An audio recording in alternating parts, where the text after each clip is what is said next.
Hey everyone, welcome to the channel. My name is Easton and I am a flight attendant, but I decided to try something a little new on the side. Since flight attendant schedules are so up in the air, up in the air, you get it? Because flight attendants, planes, up in the air. I thought I'd try and use my spare time to earn a little extra money. So I drove for Uber for a month. I've heard that Uber was decent and I had to find out for myself. I'm really not a big Lyft fan, so that was never really an option. I was like Uber all the way. Also, I apologize. I'm trying to block my clean clothes. I just haven't folded them. They're also just a bunch of towels. But try to ignore that throughout the video. So I used to take Ubers a lot as a passenger. And before I go on, make sure and subscribe, y'all. I'd love to get to know you. Go ahead and stay a while. Hit that subscribe button and also big old thumbs up if you end up liking this video or find it useful in some way. Now, as I was saying, I used to take Uber all the time as a passenger, so I knew what I could expect as a passenger. But I never really knew what the driver saw. And I can't lie, I was curious. So I signed up and quickly found out. And I'll tell you right now, I actually really enjoyed driving my first few weeks. I really did. First of all, signing up is crazy easy. All you gotta do is you have to have a car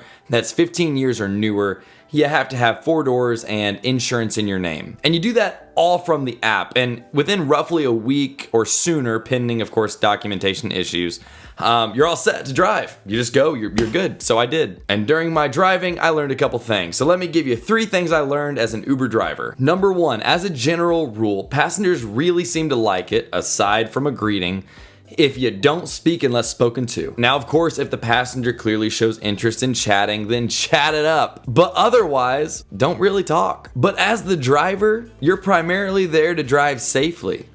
So drive. I'll tell you, I maintained a 5-star rating for over a month, and I swear it was because I followed this simple rule. And I know as a passenger myself, all I want to do is I want to get into a clean car, get comfortable, throw my AirPods in, and listen to a podcast or watch a movie or listen to music. Sometimes I'll engage in conversation, but I'd like to be the one that initiates that. Because when the driver initiates it and they keep talking and talking nonstop, and you don't want to talk, you almost feel like a passenger prisoner. So as a driver, just drive. Number 2, simply go where the app says to go. I always wondered as a passenger why some drivers couldn't find me. You know, as a passenger, I would call an Uber and I made it crazy clear where I was. And then I'd watch on the app as the driver, goes in weird ways. I'm like, where are they going? So now, on the driver's side, now that I've driven, I'll tell you, I don't understand why this was such a big issue. Now, on the driver's app, you can use the Uber app for navigation, or you can use Waze, or you can use Google Maps. I just used the Uber driver app. And when the app says go here, I simply went there. Of the over, 300 trips or so I took, there may have been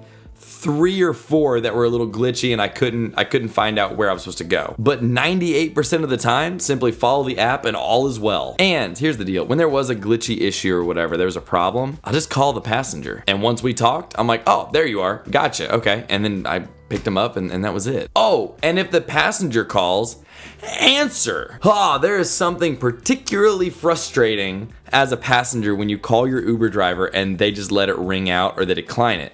Because it's like, okay, it's not like you missed my call, right? You're in a car, your phone is literally right in front of your face. You're watching it ring, and you're just not gonna answer the phone? So as a driver, if my passenger calls, I answer. And it was typically a clarifying question, which actually helped me out in the long run too.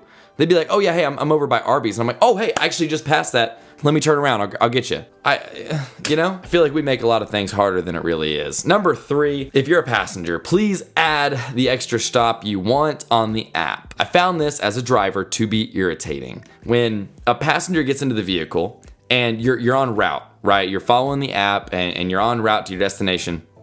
And the passenger says, oh, hey, can you stop by the gas station real quick? I'm just gonna run inside, I'll be so quick. As a driver, we're getting paid by the time and the estimation of miles of your trip. Having said that, as a driver, we do miss out on a noticeable amount of money if we make that extra pit stop. Yeah, we get paid for the time, but not nearly as much as if you added that stop in the app itself. So you're really hurting the driver when you verbally request to stop rather than add it in the app. And you may be asking yourself, well, why doesn't the driver just say, hey, add it in the app or else I'm not stopping? Well, it's because as a driver, your power is behind your stars. So if you deny that and they try and come back at you with a 1-star or 2-star because you didn't stop or acquiesce to their request, then that can end up hurting you. Of course, you can fight it and there's these battles or whatever. But overall, you don't want to even deal with that. So some drivers may just listen and do it but you're putting your driver in such a bad position. And as a driver, I would typically say like, oh, hey, do you mind adding that into the app? I'd really appreciate that. And sure, my passenger would typically do it, but it puts me in a weird position as the driver. So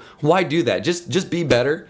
Add the stop in your app, and if you don't know how, simply ask the driver. I'm sure he'll help. And while these are the top 3 things I wanted to share with you today, there are also small considerations I'd like to throw in there. Here's one of them. A Tesla trunk closes using a button, not force. Nope, I'm gonna take you and show you right now.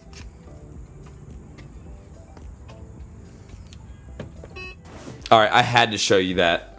Do you like my change of clothes? That was obviously filmed separately. Also, drivers, stick to the routes you commit to. Please, as a driver, do not sit in one place until your passenger cancels out of frustration.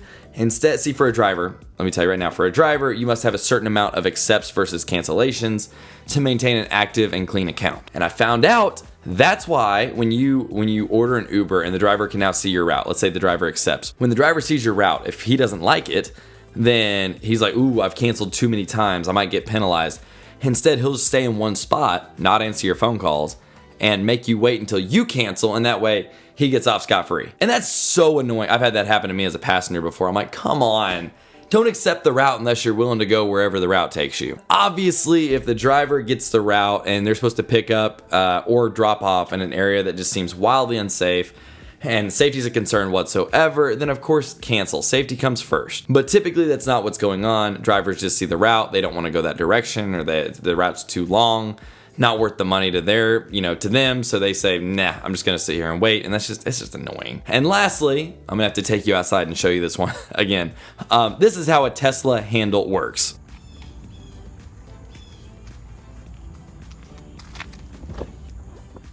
I'm back. I show you the Tesla stuff because I drove a Tesla for Uber, and I ran into these issues as I drove. So I figured I would show it to you if you're a passenger or a customer and you end up getting a Tesla, you don't know how to open the trunk or close it or open the door. Now you do, you're welcome. And those are a few things I learned from driving for Uber. I hope you enjoyed it, y'all. That's all for today. Give this video a little thumbs up if you found it entertaining or helpful or useful, or you love me. Either way. Subscribe if you haven't already. I really do appreciate it. Also, what's the deal? I don't post for 2 weeks and I get a ton of subscribers. I post 6 videos in 2 weeks and then I get like 4 subscribers. I don't understand that. If there's something I'm missing with the algorithm, y'all, please let me know in the comments below because I am so confused. Also, within the description below, you can follow me on the socials and also shop my Amazon storefront. Anything I use in my crash pad or daily life, I put it all in that Amazon storefront. That is all in the Linktree link in the description below. You can also leave a comment if you want more Uber content or just tell me what you want to see. And I will talk to y'all next time. God be with you.